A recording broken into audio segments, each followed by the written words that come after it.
Bugün size peynirli müthiş bir puf börek yapacağım. Aslında iç harcı basit. Çayın yanına da iyi gider. Hem güzel rendelenmiş bir beyaz peynir hem de aynı şekilde rendelenmiş bir kaşar peynirini karıştırarak işe başlıyorum. Ve börek için sıvıları hazırlıyoruz. 1 su bardağı ayçiçek yağı, üstüne de 1 su bardağı su ekleyip şöyle bir karıştırıyoruz. Tezgahın üstüne bir tane yufkayı güzelce açıyoruz. Yufka yufkacı yufkası ama. Öyle böyle hazır market yufkalarından değil. İnce, geniş ve büyük yufkacı yufkası. Yufkanın yarısını bu hazırladığımız karışımla şöyle güzelce ıslatıyoruz.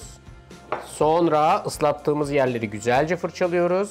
Kuru olan parçayı ıslak olan parçanın üstüne kapatıyoruz. Yufkayı önce ortadan ikiye, sonra da diğer parçaları ortadan ikiye keserek 4 eşit parça elde ediyoruz. Parçalardan bir tanesinin geniş kenarını kendimize doğru koyuyoruz. İç harçla şu şekilde dolduruyoruz. Arkasından kenarını köşesini kapatmadan güzel bir rulo yapıyoruz. Uç kısmını hafifçe ıslatıyoruz. Kendi içine doğru sarıp sanki bir gül böreği yaparmışçasına güzelce katlıyoruz ve bu yuvarlak formu oluşturuyoruz. İşte gördüğünüz mükemmel formunu almış börek bu. Bir tane yufkadan 4 tane çıkıyor. Toplam 6 tane yufkadan 24 tane hazırlayacağız. O yüzden iç harcınızı ve solüsyonunuzu düzgün kullanmaya dikkat edin. Unutmayın, 6 yufkadan toplam 24 tane. Bu börekleri nerede pişirirseniz pişirin hepsi birbirine yakın ve sırt sırta durması lazım.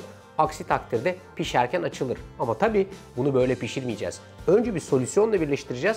Sonra da güzelce dinlendireceğiz. Solüsyon dediğimde şudur.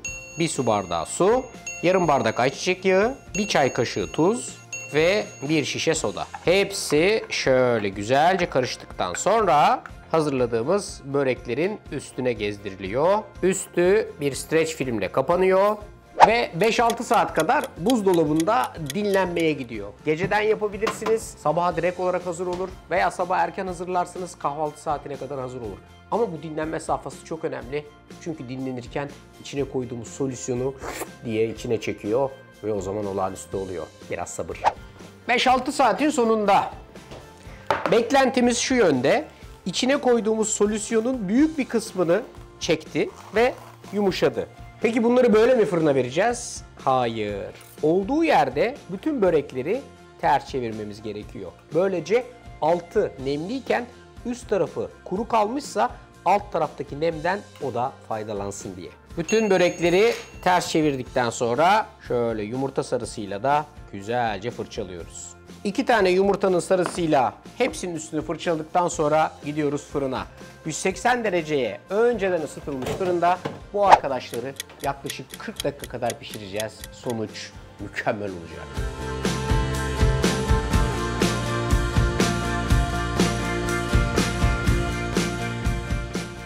Doktor Bey, hastamız yaşar mı?